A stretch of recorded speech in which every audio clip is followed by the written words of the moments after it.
Buenos dias, Gunners Collective. Back at it, you already know. Like a tecato with the droga habit, right? And we're going to get straight into it, man. In a menudo style of direct fashion, you guys see the thumbnail, so you know what it is, man. But before we do, let's hit that like and subscribe button, so that way you're abreast of all the dope content I bring. And, of course, hit that notification bell, turn it to all. A lot of people have been telling me they're not getting notified. If you're not, you got to unsubscribe, resubscribe, do all kinds of funny shit, man. YouTube is playing games with your boy, but at the same time, in the meantime, in between time, I appreciate the support I'm getting. So on we go. You see the thumbnail. One of my supporters asked me if I had any more stories about Tongans or Samoans or Usos. Man, first and foremost, Sole. A lot of respect for my Uso brothers, man. My Tongan brothers, Hawaiians, Polynesians, period, man. Some of the most respectful, nicest, grittiest, grimiest, vicious, don't fuck with them type people. I got nothing but respect. I have no bad words to say about a Polynesian brother, man. The others car, period. The Asians, the Usos, man, they rock, homie. Don't sleep on the others car in prison, because you'll definitely get ran over by that car. And that's a fact, man. And them are some big brothers to mess with, and you don't mess with them. For the most part, a lot of people are very respectful towards the Polynesian people, and that's just because that's their nature. You know, they come from the islands. They're warriors. It's instilled in their blood, man. Tribalism, you know, they stick to their own. They got nothing but love and respect, and they're trying to prosper as a people. But at the same time, in the meantime, in between time, when the wind blows and you get on the bad side of a Uso, you will get knocked the fuck out. Period. Straight up, choked out, knocked out, stomped out. All those types of things, man, they ain't the ones to play with, you know. They got big cars. They definitely are well known. They've earned their respect. They've gained the respect, and not because of size and tenacity, but because of respect. The respectful nature of a person is what's going to gain you ultimate respect. That's facts. You could be the toughest guy in the on the block, the toughest guy in the hood. So it's kind of fucking tough, eh? I mean, well, it's tough, right? You're not that tough, right? Tough and all that doesn't matter. Size and tattoos and being the cool guy doesn't matter. Respect is what matters the most, especially in the gangsters' eyes. And them dudes are truly gangsters. Now, I wanted to tell you a story about the other car. You know, the Tongans in particular, the Tongan Crips. Because, see, there were different elements in the other's car. And I never quite really knew too much about the others, other than, aren't there a whole bunch of Asians over there kicking it together? But then I realized after being in prison and getting laced up and kind of figuring it out for my own, because I didn't ask too many questions about other carros. It was kind of like, you know, and you go, and that's it. But having programmed on the side of the yard where the others kick it, you know, I got to conversate and be familiar with their, you know, their politics and what they had going on, and a lot of their rules and regulations. And believe me, the others car does have rules. You can't just go, so I don't want to gangbang no more. I'm going to be another. You're going to get slapped on the other fucking side of your face too, and stomped out by the other big Uso. It ain't going to happen. Okay? They have their rules, and there's reasoning behind what they do. Politics are politics in prison, and you'll learn that if you ever go. Hopefully you don't. I don't wish that upon no one, but it is what it is. Now, this particular group, the Tongan Crips, there were several of them where I was at. Now, I was in a different state doing time, and in this state, man, it was kind of different, whereas there wasn't too many there were some racial lines. When it came to the whites stuck together. They had their different gangs, their different groups. Some were skinheads, some were just Woods brother, some were, you know, different Irish pride type guys. And there was all kinds of these different groups, but at the same time, for the most part, if it got racial, man, they would stick together. Now, the brothers were fragmented into all kinds of different groups, man, and didn't really play that, man. If you had sopas, they fucked with you. Hey, cuz, you know what I mean? You got a soup? I could fuck with you, man. That was that. But again, man, just like anything else, black and white, the brothers are going to stick together as well. Mexicans, there were Sureños, there were Norteños, so you already know the funk was on there, was on site, pretty much, man, not functioning on the same yards. Every great once in a while, that happened, but for the most part, it didn't. It was a lot of tension between Mexicans, and that's just what it is with Mexicans, man. Mexicans are to a different standard. We ain't fucking with each other, period. You know, nowadays things have changed, especially in the California system, but in other states it's different. You know, there wasn't too many Norteños, there was a lot more Sureños, and of course the Southsiders remained dominant because they had the numbers. And that's just how that went.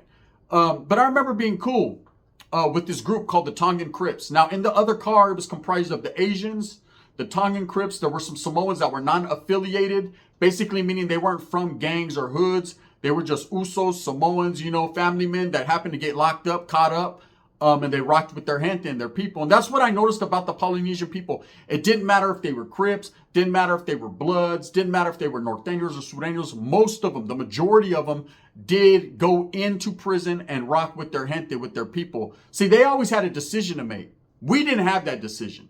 There wasn't no, okay, I'm Chicano, Holmes, but I'm going to rock with the Paisas. Fuck that. I ain't going to get caught up. There was none of that. You were either North or South or a Paisan.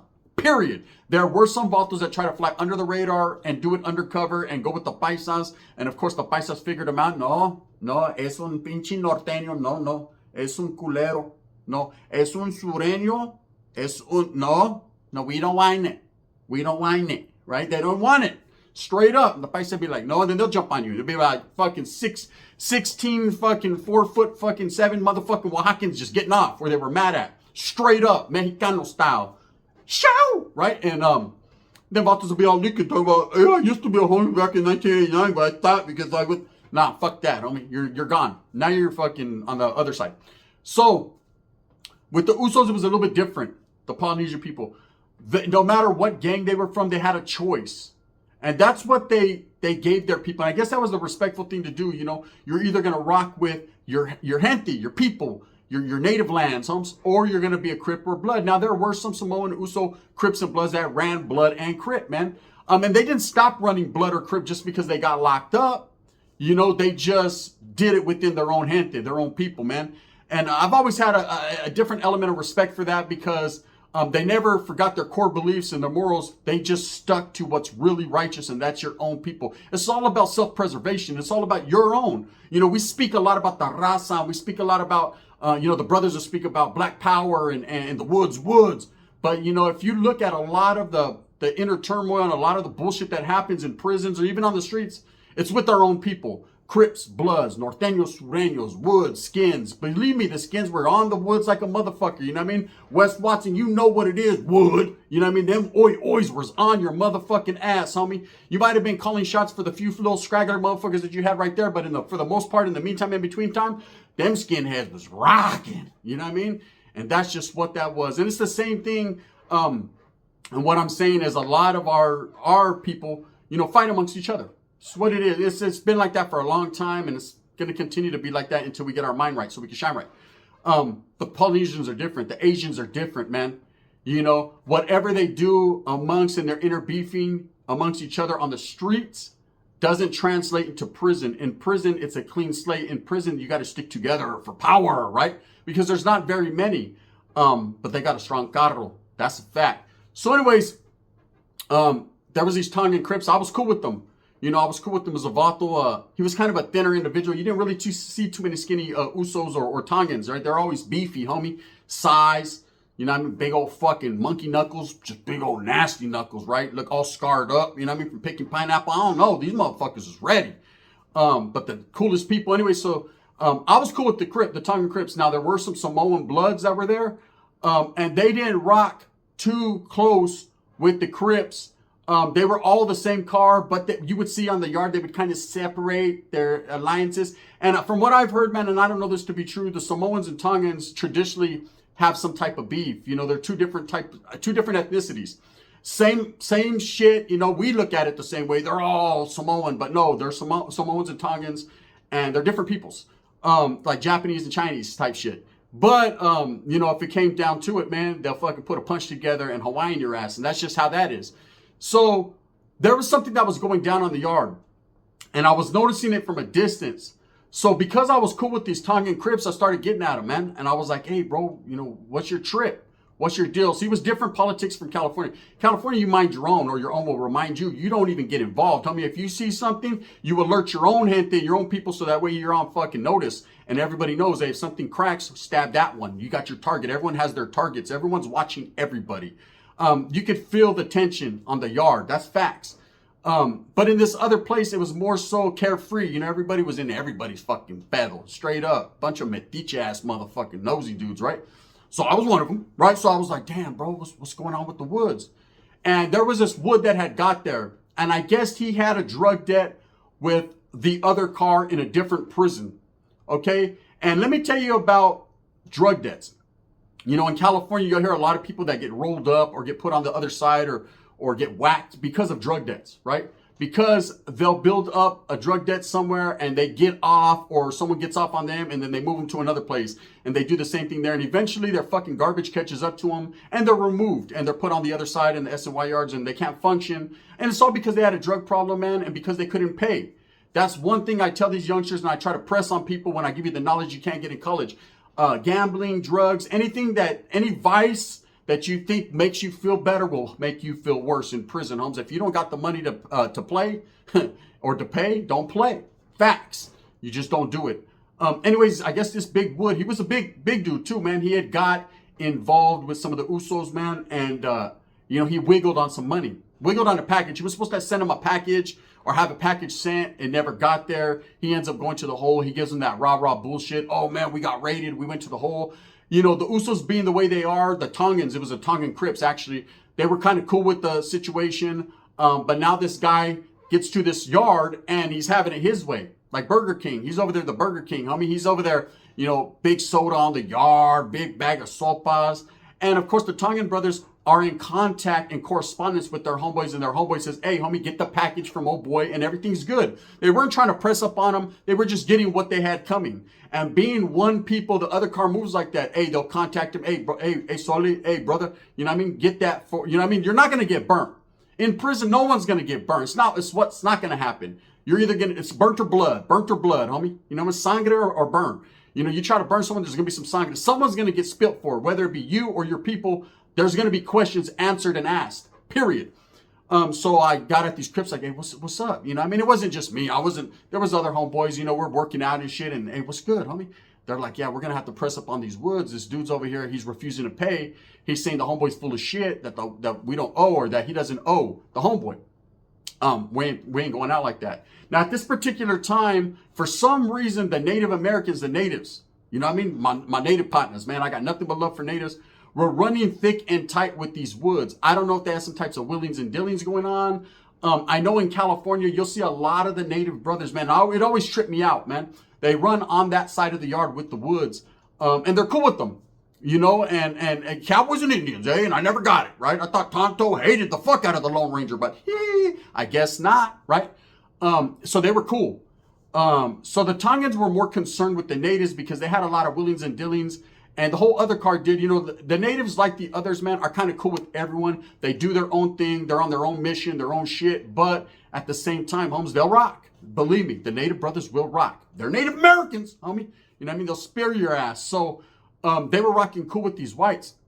And the whites already knew what was up. I guess this dude had got there, told his people, like, hey, man, you know, these others are going to press. They're going to push up on me. And he tried to reverse psychology him. But we're woods, brother. We got to stick together. What you going to do, brother, when a whole bunch of Tongan Crips come running at you? They're like, run. You know what I mean? Fuck that. But it was going to happen. So, of course, I alerted the homeboys. We got together like, hey, what are we going to do? You know, we were cool with these Crips. You know, so the Crips are like, hey, we asked for your assistance. They're band together. Sureños were out of the mix, homie. They were doing their own trip. They weren't even on that yard, to be honest with you, man. They had kept us separated. There was separation there between the Sureños and Norteños, and this wasn't a Sureño function yard, meaning they just weren't there. They were not punks or scared, and they just weren't there. There wasn't. Every time one or two of them we'd take off, and it was vice versa on us. Every time we got to their yards, they'd smash. But there was brothers, and the brothers, that they ain't getting involved in no one's business. You got a suit. That's it, right? So the brothers are going to do their own thing. So anyways, quietly as it's kept, day comes, man. Deadline day, right? Independence Day. And the Tongan Crips actually got at the Samoan Bloods and was like, hey, what you want to do, right? Samoan Bloods was like, look, if it becomes a very racial thing, man, if there's racial disrespect there, we got you. If not, you know what I mean? It ain't an other card thing. It's a Tongan Crip thing. You guys are choosing to get your crippleization on. So go ahead and walk over there, cut, right? On pyro, right? So these dudes, the Norteños backed them up. There was only 6 of us on the yarda. We mobbed over there with them. You know what I mean? And I remember a representative for the natives. He was a beefy, big old monster. He was bigger than the Samoans and the Tongans. He was a native, long ass hair, man, fucking just looked like a straight warrior. This Sitting Bull would have been proud, right? This vato came riding in on a buffalo and shit. He looked like a buffalo. He was swole. Motherfucker came up and he walked up on the Tongan Crips, and it was kind of like we met and they started conversating, the main dude. And the wood dude was, this is a trip. I got love for the woods, brother, and I don't disrespect, but this vato was hiding behind some natives, right? He was hiding behind the tomahawk. So the Crip is like, look, we're either going to get that fade, homie, I'm going to get it in blood, homie, or we're going to get money. It is what it is. And the natives were like, look, we're not going to let you take flight on these woods because we got a lot of business with them. They owe us a lot of money, meaning they owe us, you know? And at that time, I remember the natives had it going on there, bro. They had everything. They had everything. They were doing their powwows and they do their sweats. And you know how it is, man. Anyone that's ever been locked up, the natives got their own shit. They got all the tobacco, right? They had all the tobacco going on. And of course, the woods are smokers, right? So they're right. Hey, what's up, Wood? What's up, Indian brother? So they had a lot of business going on. And that's one thing about prison is if you fucking get off, if there's a melee, a riot or anything, it messes up the whole program. There's going to be a lockdown situation. Motherfuckers are going to be struggling. There's people out there that need that fix, homes. There's people out there that need that frajo. I was one of them. So I need a frajo. You know what I mean? Let me smoke one before we get off. I was too. I was smoking a micha. And so anyways, I remember this fucking big Tongan was like, nah, homie, you know what I mean? We're gonna get off. Like either you're not gonna disrespect us. Either he's gonna pay or I'm gonna fuck him up. He's gotta go. And he let all the wood, they were right there, and he told the native, he's like, get to the side, homie, to the left, to the left. He was like, look, man, I'm letting you guys know right now, man. You guys are going to pay us, or we're going to fucking fuck you guys all up, straight up. And this Indian dude swung woo, on this Tongan, and I see, too, the clash of the titans, right? This big Tongan, woo, ducked, tiger, right? Caught him with that uppercut, and didn't even phase the native. The native took it. It was like, bitch, I'm native to this land. Boom, boom, boom. Thunder, thunder, thunder. Cats, right? Two big-ass motherfuckers going at it. And, of course, the woods came running. Norteños, we were getting off, man. It was a little melee. It wasn't that major. Quietly as it kept, everybody was getting off. There was vatos flying. These Usos, these Tongans, the Samoan Bloods came running across. Asians. I remember that a couple of the brothers was like, damn, cuz, you got a suit, right? Fools were getting off. We all get laid down. We all go to the hole. They're checking knuckle checks, hand checks, scar checks. We all go to the hole. They release all the Northerners back to the building because obviously we're not involved, right?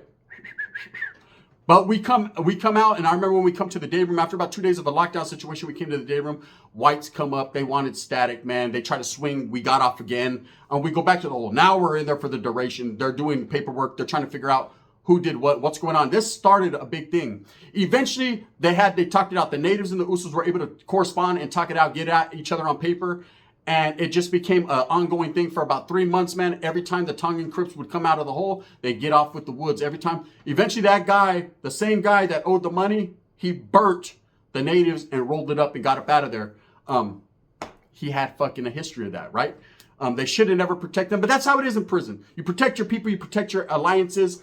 You know, but if they didn't have paperwork too, but if someone comes and says, hey man, this guy's he's bad news, homie. There's bad things going on with them. Usually you take that for what it is, especially in prison, especially when you do it respectfully. Anyways, it was a big deal. It happened for about 3 months where the Tongan Crips, the other car was getting off with the woods, man, and a few of the natives.